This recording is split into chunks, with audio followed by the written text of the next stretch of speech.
Welcome to Real Girl Talk. I am your host, Sherry Ricard. I empower women to stand in their purpose, to succeed despite the odds stacked against them, and to live their life knowing they're enough and worthy. Join me each week for powerful messages and interviews that will inspire you to create the life that you want. Now let's go.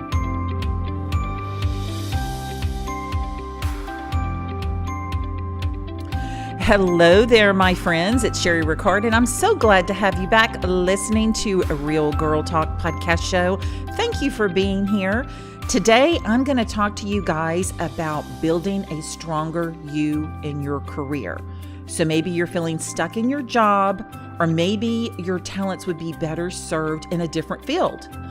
I'm going to talk about that. I'm going to give you some tips on how to land an awesome job, conduct an amazing interview. Stay tuned.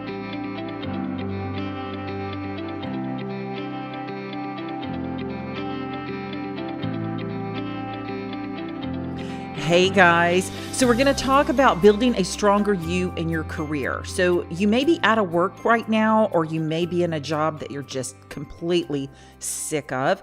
And I understand that. I've been in that position myself at one time. So if you work outside the home, if you're working inside the home, maybe you have an option to work outside of the home and have a side hustle. Whatever it is, what did I say? Whatever it is, you may have time right now in your career to make a move. Now it's time to completely make over your career. If you decide that it's time to take a career in a different direction, listen, you're not alone, because I did a little research and I found in the U.S. Bureau of Labor and Statistics, they say that a person changes a job 11 times between the ages of 18 and 44. And that's really interesting because I only think I've changed jobs 3 times since the age of 25. I'm not going to tell you how old I am, but basically saying I haven't changed many jobs. Keep in mind, though, that your career can be a transition time for you. So if you're in a career, you want a side hustle, maybe you're just getting back into the workforce. After all, many years, it took you to prepare for the job that you have right now. It's going to take you a little bit of time to prepare for a different career if you're trying to do a transition. And that's if you're just leaving the corporate world. Maybe you're in corporate America and you're wanting to transition over to just entrepreneurship, and you're wanting to take that side hustle, that side work that you have, and make it your full-time gig. So you want to be able to give yourself the benefit of the doubt while you're planning. Okay. So you're going to use 3 things that I'm going to talk to you about, and I also talk about them in my book, I Can't Talk Today, Strong Women, How to Live an Empowered Life Through Adversity. So the 3 things we're going to talk about are desire, discover, and do. These are the processes to move forward. Desire, discover, and do. So the first one that we're going to talk about is desire. So your success depends upon knowing what you want. Right? From the very beginning, you have to get ready, think about what you want in order to achieve it. If you're not sure yet what you want to do, try search engines to look up different careers. Listen, Google is your friend. You can also ask a trusted friend, maybe that's in a position that you want to be in, or a family member that tends to give great advice. I wouldn't just ask anyone, but being clear and energized about your goals is going to give you the drive to go back to school or back into the workforce or to change careers. So I would suggest too, finding a mentor at work. Maybe you just want to promote in your job. Find a mentor, someone that has interest in you, that you trust, that you can lean on, and help you develop some type of plan to get promoted in your position. Listen, if you don't ask, you don't receive. I have learned that in my many years of living on the earth. So to develop a business plan if you are going into an entrepreneurial adventure. So if you are just doing a side hustle and you're staying in your job, or you're quitting your career and moving into entrepreneurship, you have to have a business plan. So you know the cliche, if you fail to plan, you plan to fail. And that is so true. So before you take a leap, spend time thinking about what you do best. So how are your unique sets of skills and experience feel a need maybe in your side hustle or in your current organization that you're in, that you're trying to promote to? Pull out your resume and see how well it matches up with your goals. Okay. See if you're going into entrepreneurship, how well your business plan matches up with your goals. Ask a successful woman about how she made the most out of her success. That goes back to the mentorship. I am all about coaching and mentorships. I have my own coaches. I have my own mentors, and I suggest that if you don't have any, this is the time to seek them. Ask a successful friend maybe, if you can look over their resume as a template to guide you into the resume that you're creating. Imagine that your name is on a business card. What would be your title if you're going into entrepreneurship? What is the company or the organization that you're seeking to have employment with? This goes back to vision boards and how vision boards can manifest things in your life. What is your new work environment like? Can you envision that? Whether it is within the company, a different company, or your side hustle. Scanning the want ads can also help you think about just different possibilities.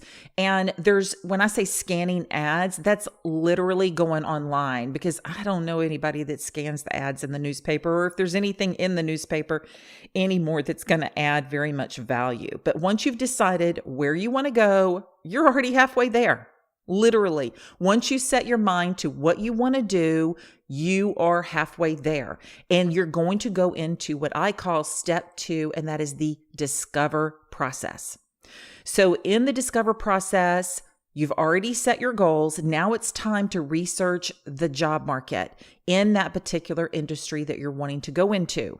And when I'm talking about an industry that you want to go into, it could be your current industry, okay? It could be the current company that you're with. Maybe you're wanting to transition from the position that you're in to a higher level position, or maybe you just want to do a lateral transfer within the company that you're in. I'm talking about all avenues of promoting in your career, even if it's within your company, outside your company, but in the same industry, different industry, entrepreneurial. I'm covering it all today, okay?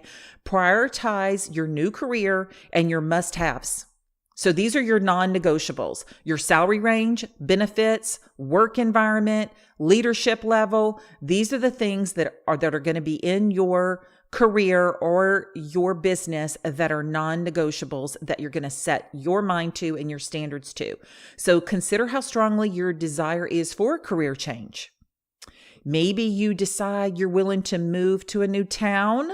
Then you can look at places that are in a particular state that you want to live in. I think the only place that I would live in other than Louisiana would be Florida.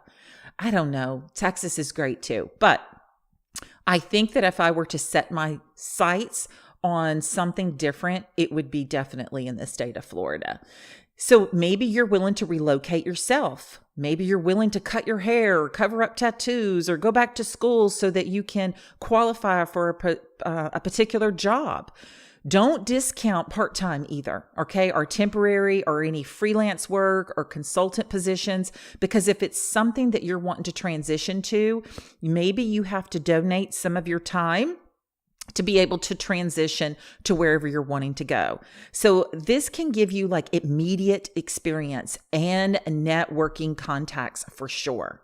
If you work full-time already, try out your dream as a side business, as we were talking about, in little small doses, maybe on the weekend or whenever you're off, just to see if it's going to be worth your efforts if you put in more time or full-time into your side hustle. Check out jobs on pages on the website of your targeted organizations, and then find someone inside who's willing to help you. So if there's something that you're wanting to do on the side, start Googling organizations that are affiliated with that type of side business and start networking with those that are inside those organizations. They already have the how to, and they've already conquered the want to, and they know the who to. So you may want to connect with some of those ladies. And sometimes I believe Instagram, social media is a great way to connect with people that are already in the side hustle that you're trying to leap into or over to, as well as a career that you're wanting to advance in. So this is going to require having some guts to make some phone calls to strangers or connecting with them via inbox, direct messages. You got to have guts. You got to put yourself out there. Remember, nothing great happens in your comfort zone. We talk about that all the time. So script and plan your approach before you make any calls or you send any direct messages.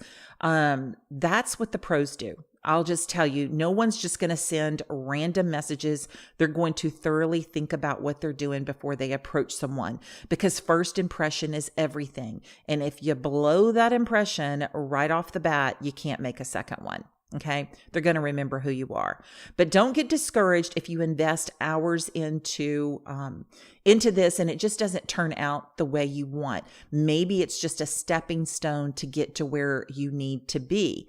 If you invest several hours in professional career counseling and you don't end up with what you want to do, don't get discouraged, because it could, again, just be a stepping stone. You may have met someone along the way or networked with someone that's going to gain you access to the right people that is going to end up having favor with you. Okay. So moving along, and this is step 3, and this is the do process. This is where we're taking action.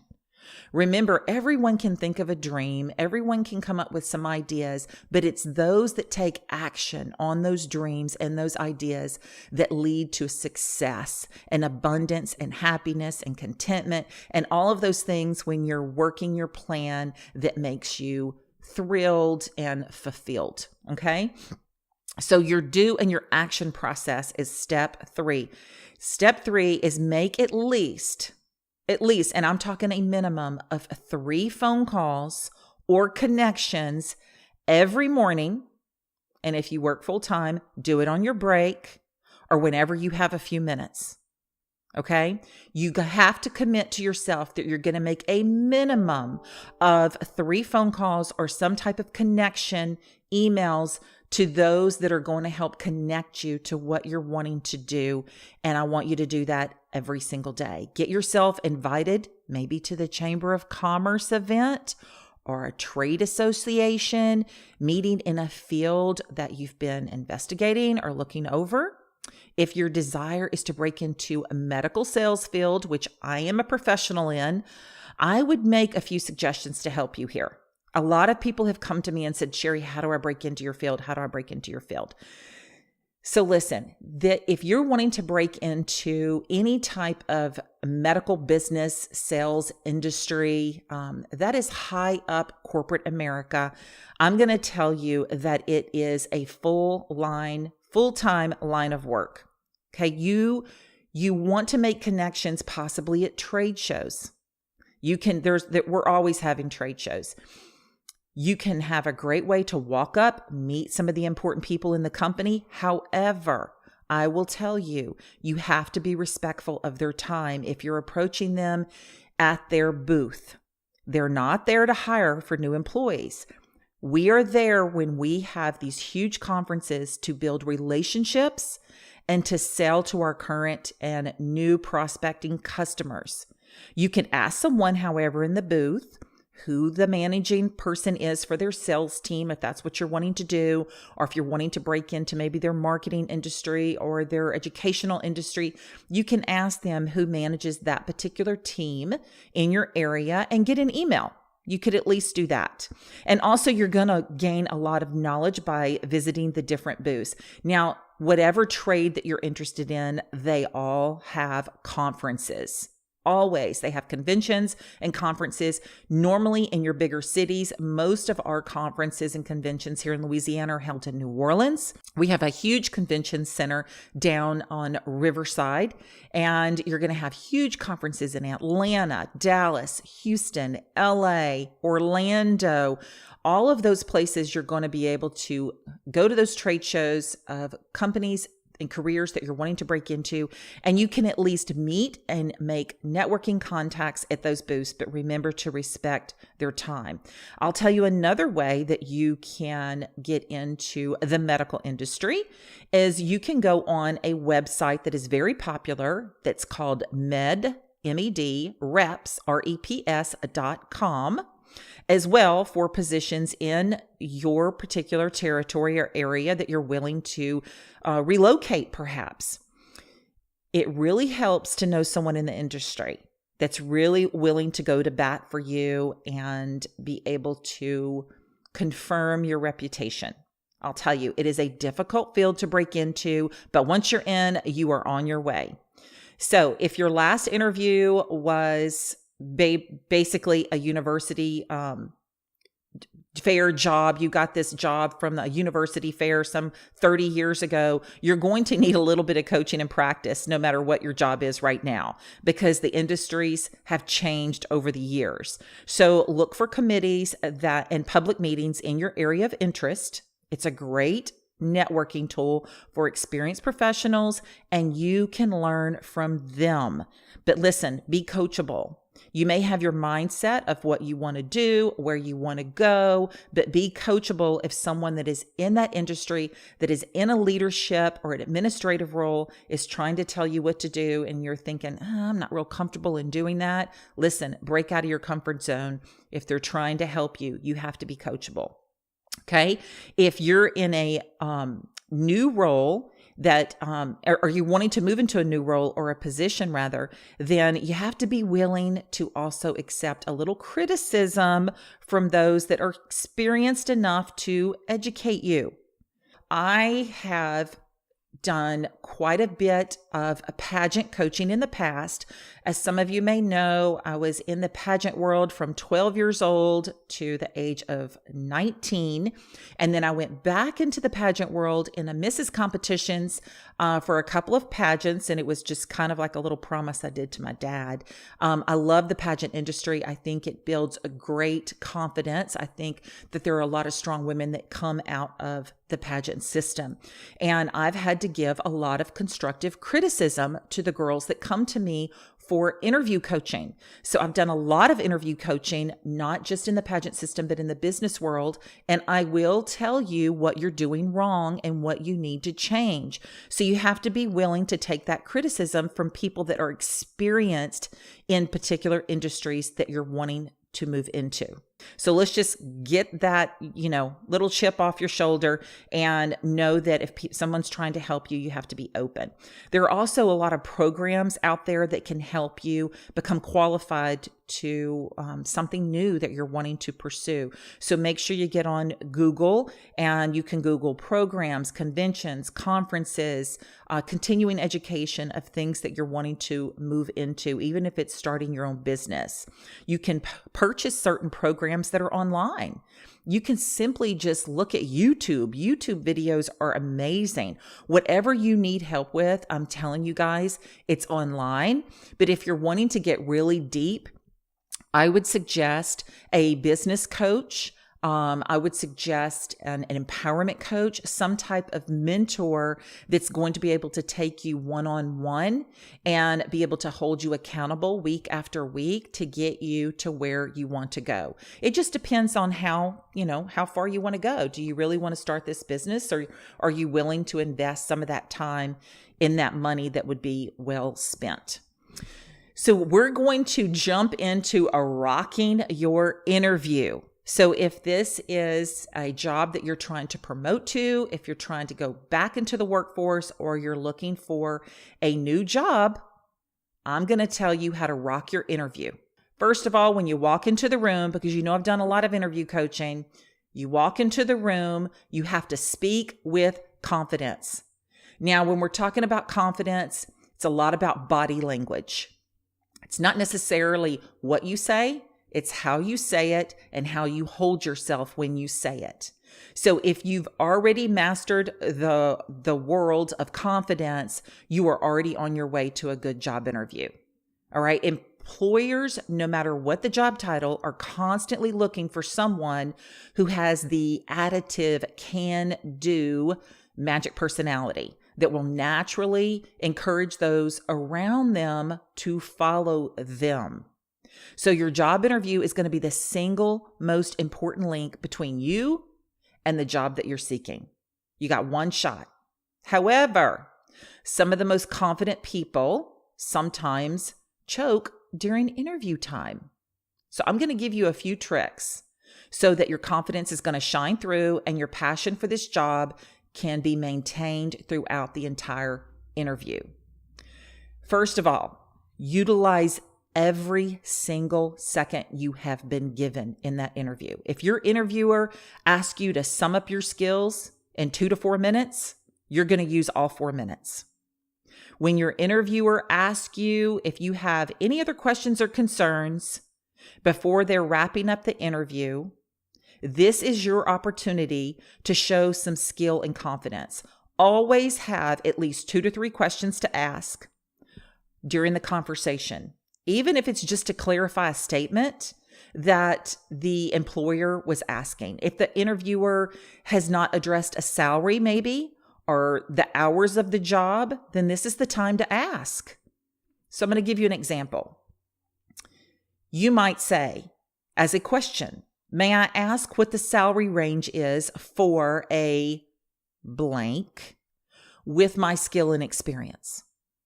So basically, you're asking them for someone with my skills and my experience, which puts you above the rest. What would be a salary range for that person? It's okay to ask that question. You're not, unless you're volunteering your service, you're actually working for an income. So you need to ask that question. It's really important. You're never going to ruin your opportunity with appropriate questions. And these are just necessary questions that you need to use. Use strong words during an interview as well. So you want to use words like passion, compassion, strength, leadership when you're referring to the job itself or yourself. You want to always maximize your body language. So when we're talking about confidence, that's keeping that shoulders thrown back. Your arms are open. They're never crossed. You want to look like you're relaxed, even though your nerves are probably on in. You want to emote with your hands just a little bit while you speak, but don't fidget. So make sure you're always making eye contact. When you're speaking, you're not looking off to the right or the left. And I'll tell you another thing that I have been taught. When someone is interviewing with you and they're looking off to the left, they're trying to think something up, and that can be misinterpreted as a lie. So you don't want to look up to the right or the left, especially to the left. Always speak clear. Always speak with projection. That doesn't mean scream. Being loud and screaming is 2 different things. You want to let your voice maybe just be animated a little bit. Employers are looking for incitement. They're looking for enthusiasm for a particular position. Not perfect answers, okay, to every single question they're asking. They're looking for your tone and the way you're answering those questions. Okay, it's completely normal just to be nervous and slightly shaky before an interview, but instead of trying to suppress those nerves, I want you to actually use that jitterness and channel that into some type of excitement for the position. If you're sitting in front of a desk, tap your foot because they're not going to see that. I'd rather you be tapping your feet than fidgeting with your hands. So make sure too, when you walk into the room, you're walking with your shoulders back and you're making eye contact. You want to have that look of being bold and confident right off the bat. Don't forget to smile and stick your hand out for that handshake. That is very important. So don't let the nerves get the better of you. All right. Let them serve you instead. Another thing, when you're walking into a room, and this goes for my pageant girls as well as if you're walking into a room for a job interview, because actually a pageant is an interview for a particular job. When you're walking in, you always want to wait just a second or two and let the interviewer ask you to take a seat. If you walk in and you shake hands and you stand there for just a quick second, if they haven't asked you to sit down, then it's okay to sit down. Maybe they're a rookie at interviewing, but typically they should ask you to have a seat. When you're leaving your job interview, do not forget to ask for the job. So I'm going to give you an example here. A lot of people, this is where you fail. You say, thank you so much. I look forward to hearing from you. And you walk out of the room and you just left it open for the next candidate. No. You want to close. A good salesperson, and that's what you're doing, right? You're selling yourself. You're being persuasive. A good salesperson always closes before they leave the room. You may not get the deal, but you're going to ask for the sale, just like you're going to ask for the job. So an example may be, I feel like I'm the best fit for this position and would like to begin as soon as possible. Is there any reason why I wouldn't be offered this position? So you may want to jot that down. And I'm going to tell you that again. I feel like I am the best fit for this position and would like to begin as soon as possible. Is there any reason why I wouldn't be offered this position? Not only did you close and ask for the job, you left it into their hands. Now they're going to have to tell you, no, there's no reason why you wouldn't get this position.